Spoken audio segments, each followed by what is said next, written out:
All right, take two. Sorry, we gotta redo this. Yeah, pretend that we didn't talk about anything in the last 5 minutes. We're starting from the very beginning. All right. So like I said, today we're going to be going over my new Fibonacci retracement strategy. We'll be going over timeframes to use it, and overall market environments where it works best, because there's definitely like figuring out how to word this. There's definitely like a certain market environment that will have to adjust the fibs. And again, we'll talk about how to identify that overall market.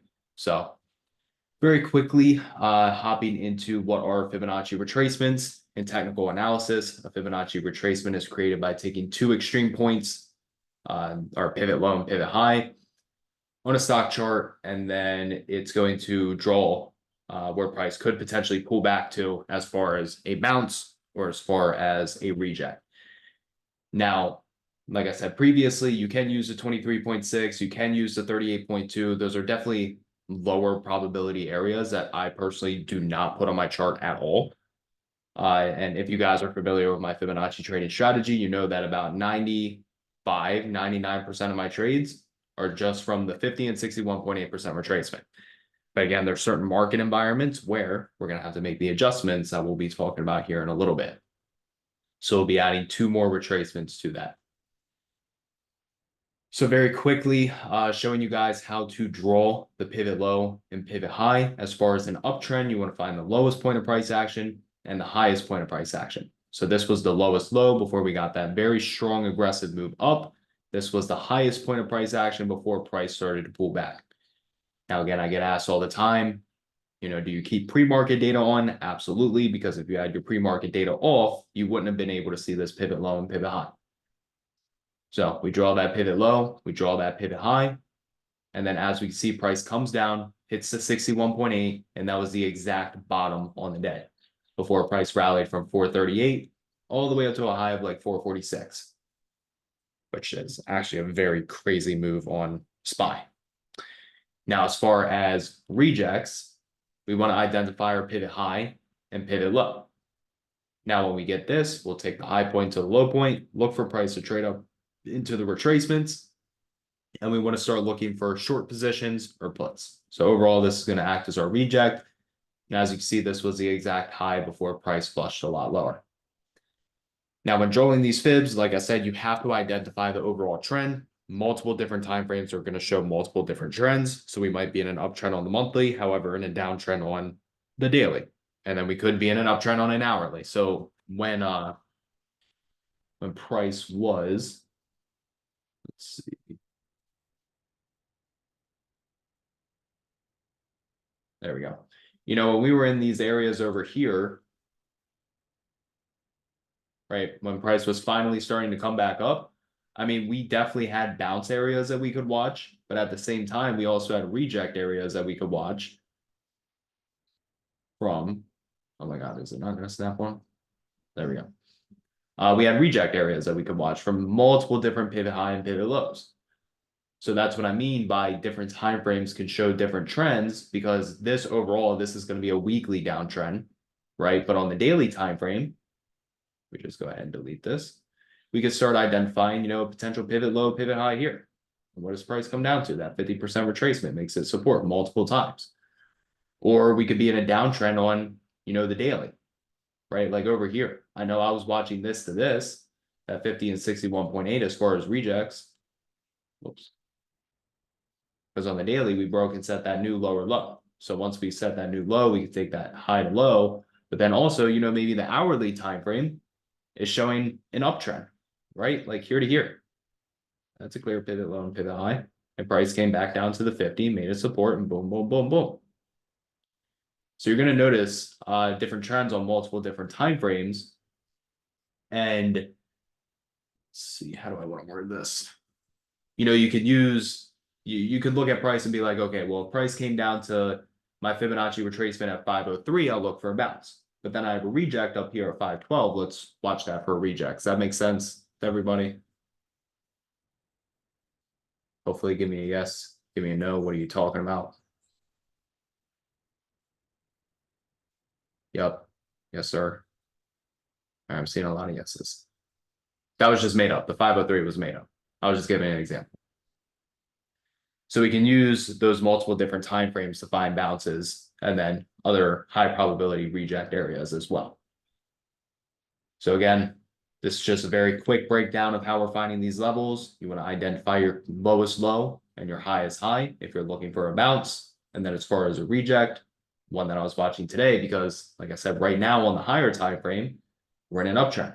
But when we break it down to the 5-minute today, this is a clear downtrend. That's why I was looking for price to come back up into these areas to look for a reject.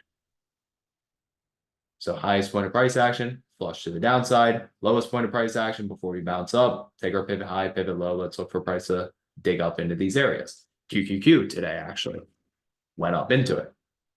So QQQ on all higher time frames is in an uptrend.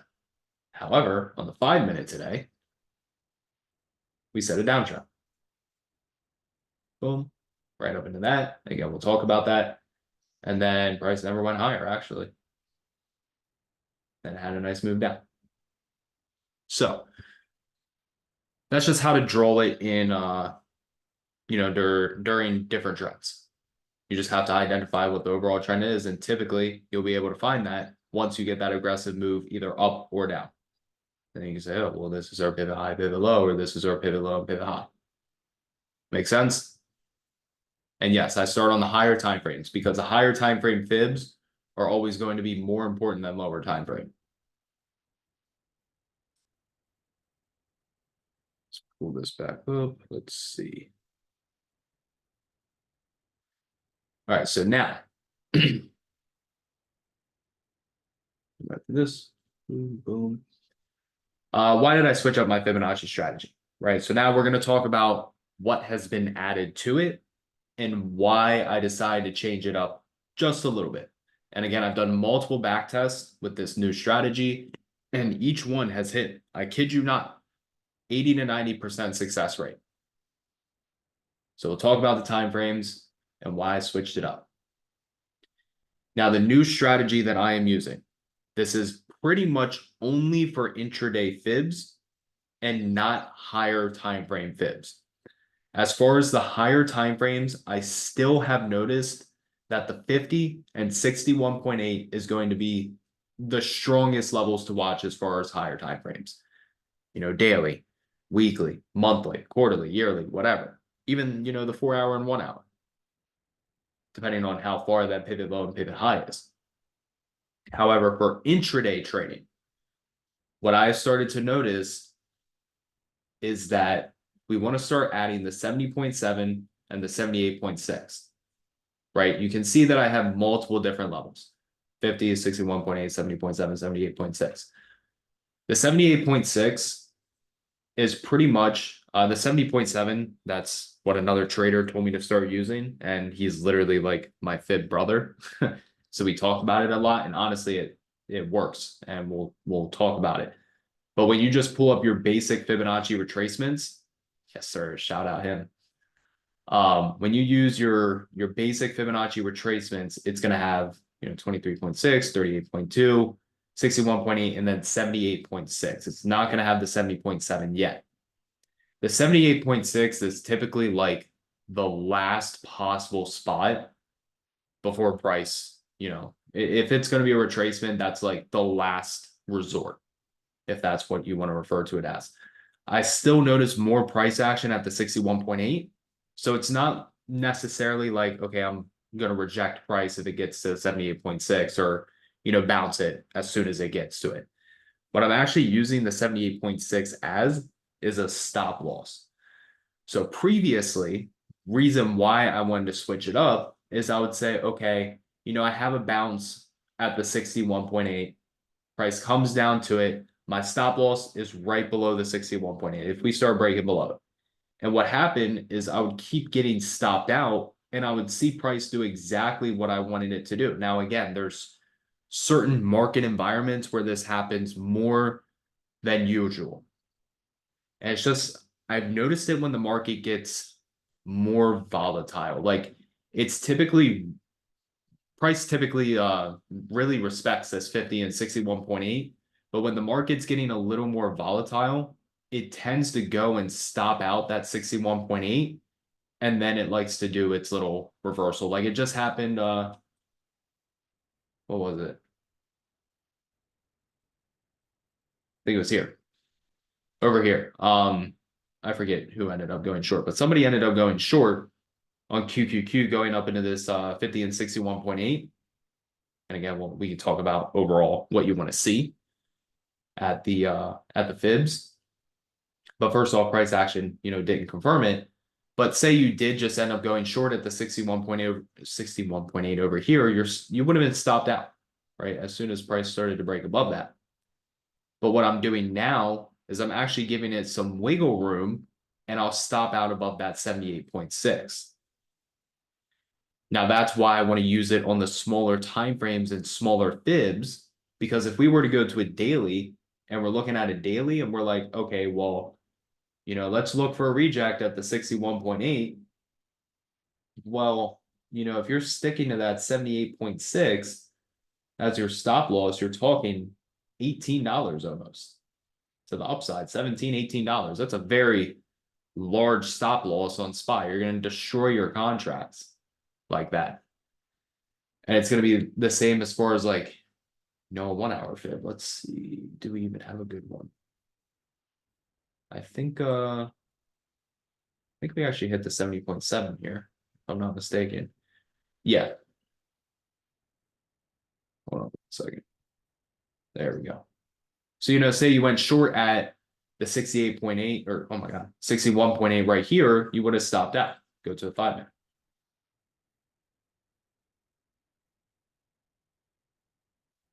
It would have been a very small loss, right? If you went short right there.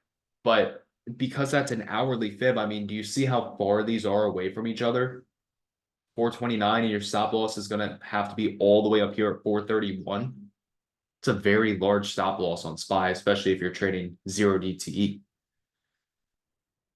So that's why I don't like to use this as far as like the higher time frames, just because your stop loss is going to have to be so much wider, which, I mean, you can play around with that if you want, just size like super small. But once those start getting like, a $2 spread between them, it kind of just doesn't make sense at that point.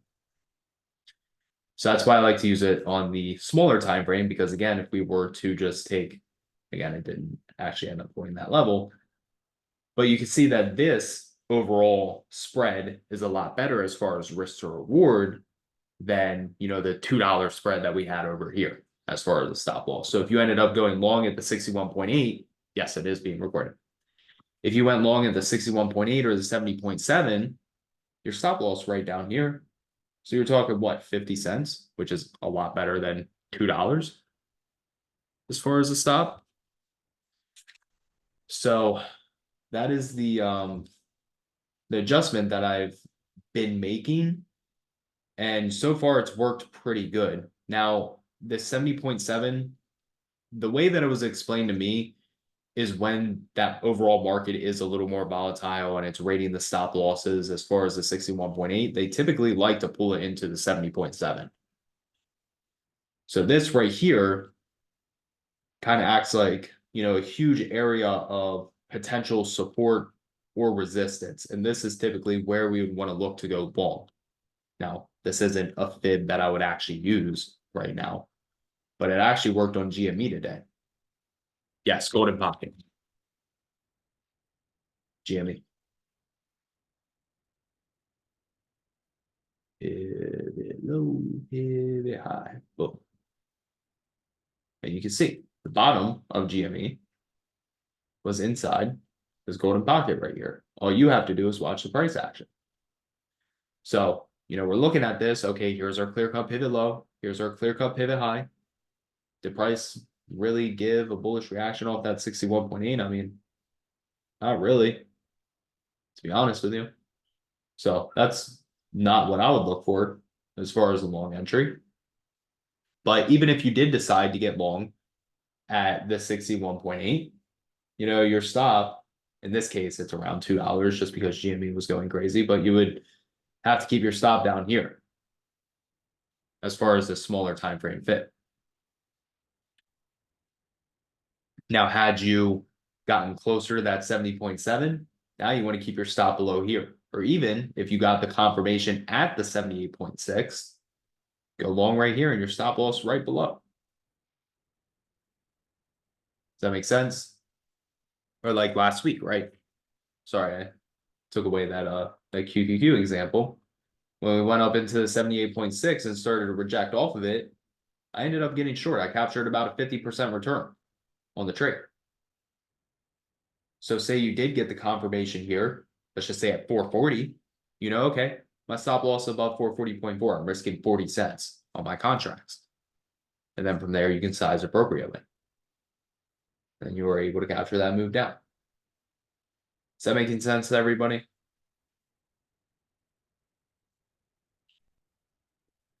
Clear? Yes, sir.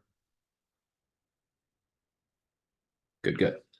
But yeah, like I said, the main reason I wanted to switch it up is because, I mean, you guys have seen it when we get more volatile, I'll stop out of the trade for a small loss as we break that 61.8 or that 50% retracement, whatever. And it reverses just because it went up to a higher fib and rejected off of that. No, and that's not to say that I'm not going to use the 50% anymore. It really depends on the overall price action. So if we come up to the 50, right? Say we went up into the 50 and we got this candle right at the 50, sorry. This candle right here at the 50, then I go short. It's just the only issue is if it makes that higher retracement, you might have to leave some room to add to your position. And then again, it depends how tight are the fibs. Because in this scenario, I mean, yeah, you could go like half size at the 50, really depending on like how strong is that confirmation. Like maybe you look at the price action and you're like, okay, well, you know, it's giving me some confirming price action, but I still think that it could potentially reach up into that 61.8. Do some of your size here. And then if it does come up into the 61.8 or even the 70.7, and then gives more confirmation, add the rest, and then you can stop out above 78.6. Does that make sense? But like I said, if it's a higher time frame fib where they're super wide, I'm not going to start my position at the 50 and then add it to 61.8 or 70.7 because by the time we get there, my contracts are going to be screwed. So when it comes to the higher time frame fibs, like I said, I'm still pretty much only prioritizing the 50 and 61.8 on the higher time frames because that's just where I've noticed those are the strongest levels. But intraday, just because, you know, price action isn't perfect, sometimes we'll push through a fib, whether it be to the upside or to the downside. We'll push through it, make a little deeper of a retracement before it actually gives the move that we want. So let's see, there's a QQQ example today. But yeah, that's really the main adjustments that I made. It's just in more higher volatility markets, it likes to raid stops like previously, right? Go up to 61.8, say I ended up going short, this candle would have stopped me out. But now we can look at it and say, okay, if we're going short right here, let's stop out above here, which is what? A 34-cent stop, give or take. Obviously, it's going to be a little more just because we're not going to sell as exactly as it hits the level. But then say it went up into 70.7, it gives you confirmation. Boom, let's add to it. Stop is going to be above here. And then if you're using moving averages or VWAP, it will add extra confirmation to the trade, especially if it reacts to the level. And then I see a few people asking, you know, how do you know which fib to use? Again, it's the price action and the volume. So if we're going up into a fib, personally, I didn't really see any reason to short this QQQ today. But if we're going up into a fib or down into a fib, whichever one you prefer, SPY had a really nice bounce. What was it? Wednesday, right here. Pivot low, pivot high, pivot low, pivot high. Really up to you which one you would have used in this scenario, right? But let's just say you use this one because it smacked the 61.8 to a T. You're just watching price action. You're watching volume, right? So we come down into the 50% retracement. This is personally the trade that I caught just because I just got back to my desk. I saw I was hitting it. I had stuff I had to take care of. So I very quickly took it and caught this pop up. But if we break it down to a 2-minute, when it came down and actually hit the level. Actually, no. I remember that. I was still in the trade over there. Hold on. We hit it based off of news. It was the bond sales that hit it. But you can see it literally hit it to a T. So now if we break it down to a 2-minute. A second. There we go. Go back to it. This is what I'm looking for. Really long wicks that hit the area with confirming volume. So what do we notice? Very long lower wick, hits the level, bounces right off of it. Nice elevated volume. That's exactly what I look for every single time that I trade off these fibs. Every time. Yep. Because again, I'm not simply just gonna buy it because we come down to 61.8. Like that would make no sense. You're gonna lose more money than you make money, than you would make money had you just been doing that. You want to wait for the confirming price action to tell you that your level is actually important.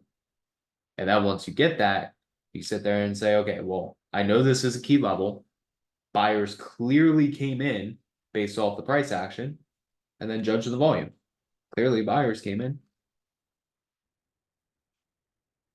And then, yes, I will wait for candle closes. Typically, I'll break it down to a 2-minute. So I like to watch the 5 and 2-minute typically. Most of the time I snipe off a 2-minute. However, sometimes you got to be a little more patient and wait for the 5-minute. It really depends. And sometimes I'll even take it based off a 3-minute. Again, it really depends just on the overall setup. Like we took AMD not too long ago off a higher time frame fib. It was at the 50% retracement. I took it based off the 3-minute because the 3-minute confirmed. The 2-minute didn't, but the 3-minute did.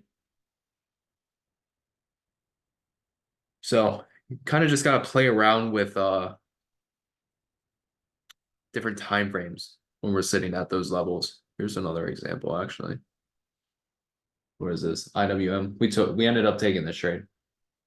So you see I had this pivot low, pivot high. Later in the day, price comes down to that 618. What do we notice? Volume starts picking up. We get a smaller candle here, nice green candle here. What is this telling us? Yeah, it's red. Is it all selling? No. If we're having lower wicks at the key level, it's got to be buyers stepping in and absorbing that, right?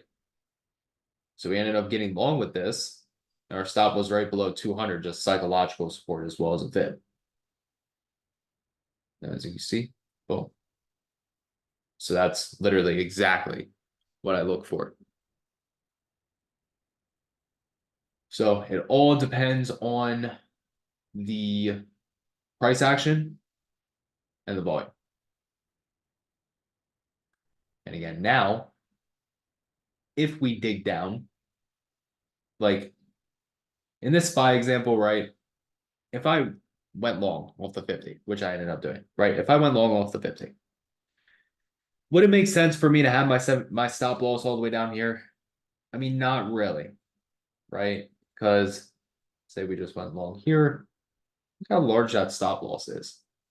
That's why I like when it's tighter, right? A tighter fib, like, maybe here to here, right? It's a little tighter of a range. What, 50? Yeah, about 50 cents. It's a very wide stop loss if you're basing it off the 50. So now if you're getting it off the 61.8, now you might want to keep your stop down here. That's a way, way, way smaller of a stop. See what I mean? So Again, it's not to say don't use the 50% retracement. It's just, it depends on how we react. And then from there, you can determine, okay, well, is this too large of a stop loss all the way from here to here? Can I use a different level as a stop loss? Is there anything to the left that can help say, okay, well, actually my stop can be below here or below here? So, and no, typically, I mean, if you get the right fib, you can actually get a really large move out of it. But the main thing you want to do, move your stop loss, trail, or what's the word I'm looking for? Scale out of your position. Scale out of your position, lock in profits, move your stop loss. If it's going to give you a larger move, so be it. Take the larger move. But I don't want to scout my entire position for a small, 10% return, because it could turn into a 50, 60, 70%, maybe even 100% winner. See what I mean?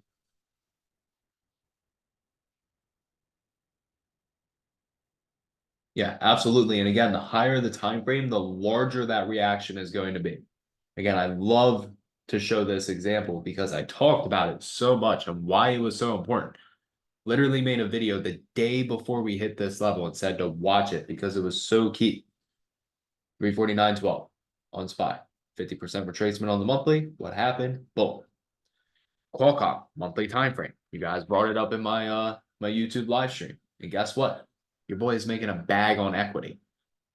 Because what do we notice? Monthly time frame, pivot low, pivot high, 61.8 support for however many months in a row. And now we're all the way back up here towards all-time highs. So the higher the time frame, the more important it's going to be, the larger the move. So keep that in mind. Now, also, I do want to point this out with the fibs. This might get a little confusing. Hopefully it doesn't confuse people too much. But mistakes I have made in the past using it is, say we're looking at SPY and price comes down and it bounces off of, a higher time frame fib. Let's just say it bounces off an hourly. I have no idea if we even hit it. Okay. So say we come down to 52.30 and we bounce this 50% retracement, right? We come down. Let's just pretend actually that 52.30 is right here and we hit it. Because we bounced off such a key area of fib, this is just completely invalid. I do not care about that. I do not care about taking that smaller time frame pivot high to pivot low and then looking for a reject, because again, what did we just bounce off of? A major area of support, that 50% retracement. Does that make sense to everybody? Or, say we came up into my supply zone, which I mean, we pretty much did today. Why do I not care about trying to bounce this here to here? Because we just rejected off of such a huge area of resistance. So that's when I would not use fibs, is if we just bounced or rejected off a key area. There was just a example, I think it was, I don't know. I think there was some trade that I took last week. It was out of demand. And somebody said, what do you think about a reject? And I said, no rejects are valid right now with fibs because we just bounced such a key area. And sure enough, price just continued to grind higher. After like a very, very quick, short pullback, price just continued higher. So when we bounce key areas, trying to take a fib in that opposite direction, no go. Wait for a different setup.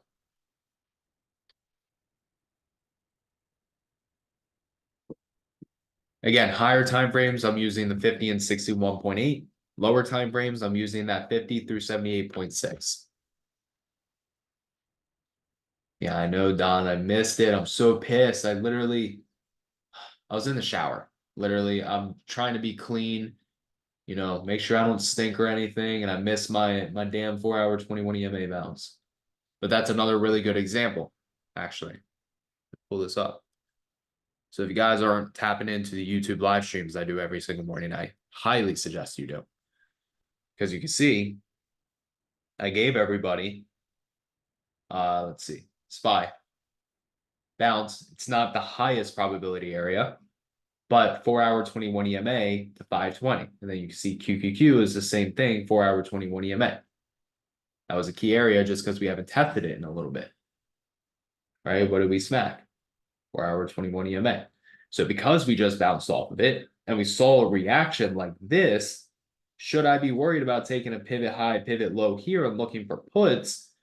Not really. I mean, would it have worked out? Could you have caught a nice scalp? I mean, yeah. But the odds of this being a winning trade is significantly lower just because we just bounced off that huge area.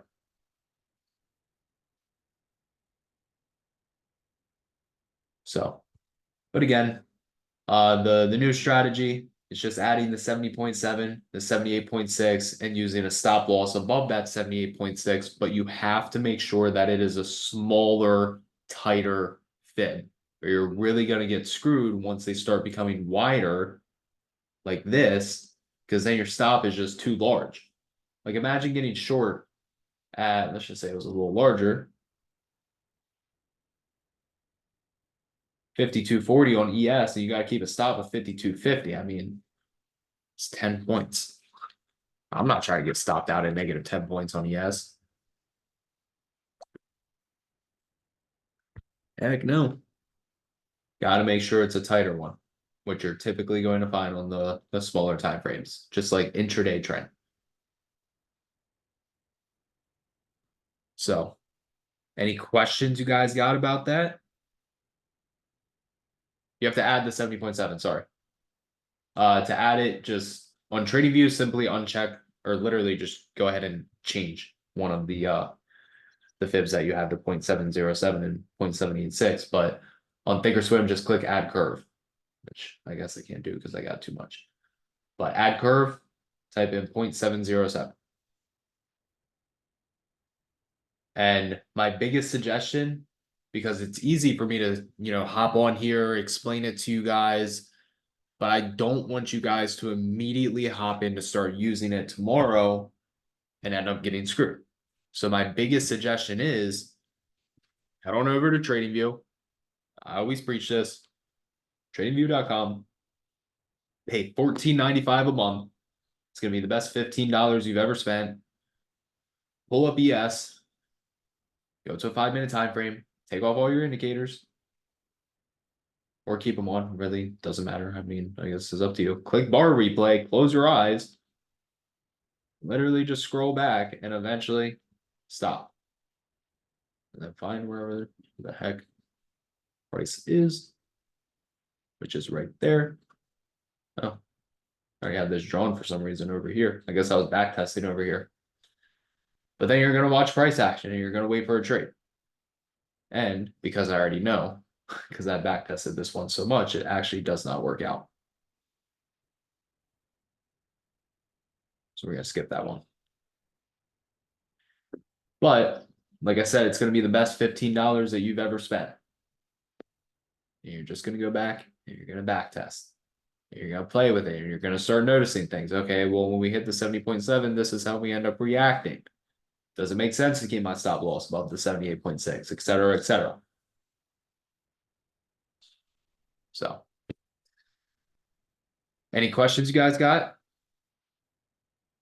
No, as far as price targets, I mean, honestly, I kind of just watch the price action and trim where I feel is necessary. To be completely honest, I don't really have price targets. Like, say I caught a bounce down here and there's not really much blocking us from high day. I could sit there and say, I mean, ideally, I would like to see high day, but I'm obviously going to start taking profits before that, moving my stop loss up. And if it wants to give me high day, cool. If not, I'm not too worried because I already trailed or scaled out of my position. And yes, that's $15 a month on TradingView. But like I said, it's the best 15 you'll ever spend.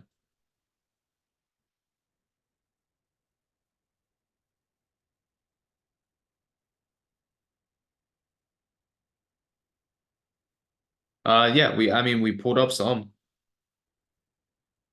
That QQQ from last week, that pivot high, pivot low, went up to 78.6, rejected on higher volume, about a 50% trade, and contracts actually went to a high, I think, of like 65%. but it's the same thing over and over. It's just, is it a bounce area or reject area? See if I can find some other ones. Also, if you guys have my books, there's also a bunch of examples in the second book, The New Age of Day Trading. This was another one that was on QQQ.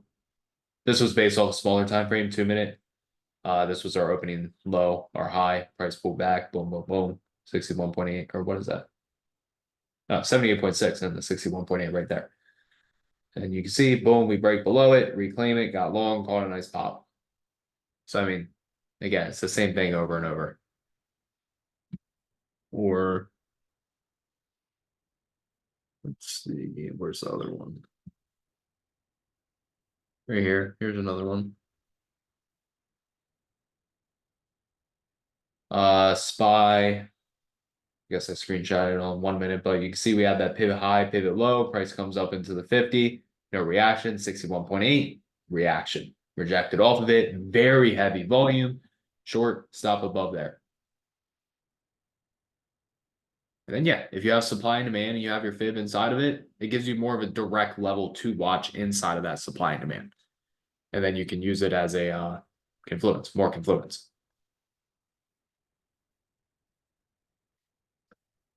Worked perfectly on the short you got today.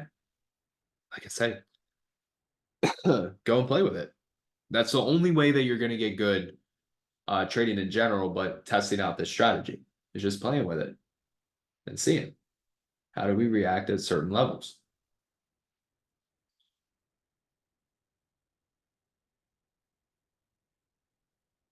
So cool. I think any other questions you guys got about this? I do want to say a couple other things while you guys type up your questions. I'm sure most of you guys already have by now, but if you're not subscribed to my YouTube, I highly suggest you do. Brandon Trades, 1,000 videos teaching you guys on how to trade, almost 78K subs. But also, I go live over there every single morning, 8 a.m. Eastern time, to give you guys my watch list for completely free. So the more people we get in there, the merrier, the more fun. And like I said, tons of education over there teaching you guys on how to trade as well. So I'm sure most of you guys already are, but if you're not, make sure to tap in. Then the other thing, so hopefully you guys can't hear those kids outside literally screaming. The other thing, I brought this up a couple times. I'm honestly keeping it super, super low key, and it's very, very limited. Max amount of people I want is like 10 people in this, but I am doing a very small mentorship group. Currently we have 5 people, and like I said, I'm only gonna like 10 at max. So if you guys do want to hop into that mentorship group and learn more from me, everything I know from A to Z. Obviously, we're going to dive a lot deeper into Fibonacci, how I find all my key levels, confirmation, book map, level 2, all that good stuff. So if you guys want to hop into that, only going to accept 5 more people. Shoot me a DM on Instagram, Brandon Trades, only verified Brandon Trades on Instagram. And yeah, we'll talk over there. But once we fill up with 10 people, I'm not going to be taking any more on. So shoot me a DM over there. We'll talk here in a little bit. But the keyword that you gave me on IG, somebody, honestly, here, I'll stop the recording so people don't hear me babble on. And then another thing that I forgot to bring up, somebody asked, do you wait for candle close or enter when volume is coming in? I'll say most of the time I wait for the candle to close. That's why I break it down to a smaller time frame, like a 2-minute. And honestly, I used to play with the 1-minute time frame a lot just to, get that confirmation, but it really depends on how we react to the level. So sometimes a 2-minute might confirm, sometimes a 1-minute will confirm, sometimes a 3-minute, 5-minute, whatever. That's why you gotta play around with different time frames. But to answer your question, yes, like 90 to 95% of the time I wait for the candle close. Now, if it's reacting hard enough, say it's on a 2-minute, if we react hard enough and I see the volume coming in and, all this other confirmation, then I'll just get in before the candle closes. So most of the time I'm waiting for the candle close. Other times I'll get in before it. Again, every scenario is different in trading. So it just depends. But there you go. Some people like the 3-minute. Any other questions you guys got? Did you guys enjoy the webinar? Hopefully you guys did. I think we had like 900 something people sign up. Yeah, for sure. I'm going to do more in the future. I saw somebody wanted me to do one on Bookmap in the future. So maybe that, we'll see. See how I feel. Good. Yes, I'm going to upload this to an unlisted link on my YouTube and then send it out. So hopefully I can get it out tonight. If not by tonight, then absolutely 100% it'll be sent out by tomorrow. Whenever I get everything done. So awesome. Well, hopefully you guys found a lot of value. Again, go back test this over and over and over and over again. It's the only way you're going to get good at using it. But everybody have an amazing rest of your day. Let's continue to crush it. And I will see you guys tomorrow morning, 8 a.m. Eastern time. Peace out, everyone.